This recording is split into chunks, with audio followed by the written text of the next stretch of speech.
Dear Skopelos International Film for Youth, dear SIFFY, it's a great honor to know that our work at the Philotimo Foundation inspired this year's theme for the festival, and it feels great to be wearing the t-shirt and the name badge you kindly send me all the way to distant roads where I'm talking to you from today, alongside the choir of cicadas, aka tzitzika. You're about to embark on a journey to discover the meaning of Philotimo and how to put it into a motion picture. And I would like to turn your minds and hearts into its most important aspects. So Philotimo encapsulates the most basic, powerful, but beautiful aspects of the human condition.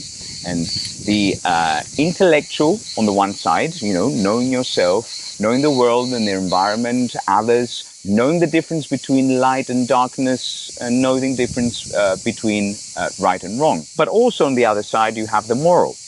The moral, which is the ability to desire what is good and to avoid what is not good, knowing what is good then and having the courage to standing up for it. Now, one cannot exist without the other. For example, if I don't use my head, my intellect, to know the difference between what is bad and what is good, I might become a criminal who appears to be Philotimos. Okay? And why would that be? Because I'm good and loyal to my friends, to my fellow criminals, and never try to make them better people or to reject their criminal behaviors. I'm trying to be my best criminal self to show I honor, my parea and their heritage. And whoever is not criminal, I see as an enemy. I see as a stranger.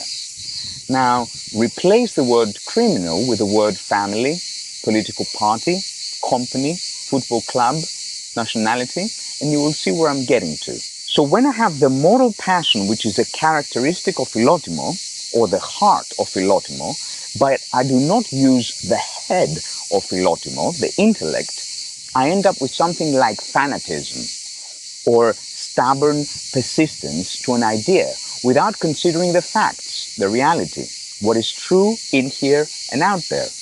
Now let's see what happens if you only have intellectual Philotimo, but not moral Philotimo.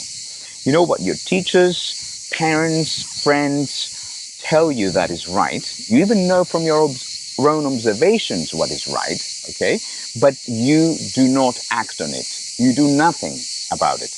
You lack this passion to act on your knowledge, to act on your wisdom. So what is the use of intelligence without the moral side of Philotimo, without its actionable aspect? Now, your doctor tells you not to eat too many sweets because you're not going to fit into your clothes, or your teeth are going to start aching, but you carry on doing it. Your parents tell you to study more, or stay away from a particular gang at school, or to go out more and play with real kids instead of spending all your time in front of a screen, and you ignore them.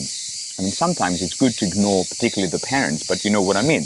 Deep inside you, you know that all the above are true, but because of either boredom or not enough concern or real sense of love for yourself and for others, or because you hesitate, or because you're kind of afraid to act, you end up slowly, very little by little, extinguishing that flame of Philotimo inside you. So to summarize, there are two extreme sides to Philotimo that depend on how much head and how much heart you put into it. When you have too much heart but no head, you end up on the side wanting to be super Philotimos, but you end up being Philotimos for the wrong things and in the wrong ways. So instead of Philotimos, you become unphilotimos. Now, when you have too much head but no heart, you end up on the opposite side, knowing all about the right and the wrong in a situation and what needs to be done, but you say nothing, you do nothing, and you end up nothing, to be honest. So what is a middle ground? What is a sweet spot? What is that perfect position of Philotimo? Now this is where, if I had a long beard, I would stroke it with guru emphasis and tell you that, my dear child, it's something I cannot teach you in 5-minute video or 500-minute video. That is something you would have to figure it out for yourself. And that is the truth. Anywhere you turn, you will see potential stories about Philotimo. A young person trying to fit into a group of schoolmates, a child trying to protect a kitten, an old fisherman giving fish to poor families, a civil servant trying to make their job as best they can, an old lady opening up her garden to let the neighborhood children play in, an athlete trying to become better despite of an injury or injustice. The list is endless, as are the opportunities to see Philotimo and to do Philotimo in this world. Since we talked about the perfection of Philotimo, right, this middle ground, I'd like to pose a particular, very crucial question to you. Is there a perfect Philotimo state? Can someone be a perfect Philotimo person every day of the year, in every moment in her walking life?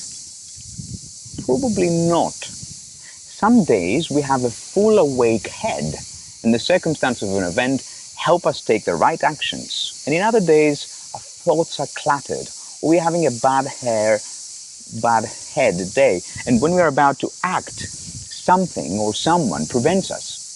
And we could have tried even harder, but it's Monday and it's raining and there's the World Cup final on television. And so we try on Tuesday and we succeed. Now, to sum it up, Philotimo is humans' force for good. A force that, as if every young Jedi apprentice would tell you, needs to be practiced daily in order to be perfected. Often it loses directions and becomes a dark force. Other times it remains hidden and slowly dies like an unwatered plant. Once you taste Philotimo, once you realize its power, the power of Philotimo to move yourself, others, and the world, the more your passion grows to center your life around it, to nourish it, and let it shine through you in your actions.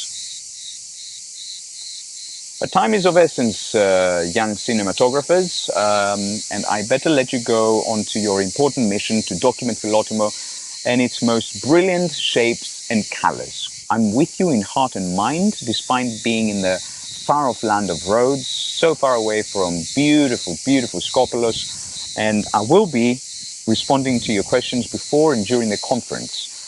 So just email me, manos@philotimo.org, and I will be responding right away.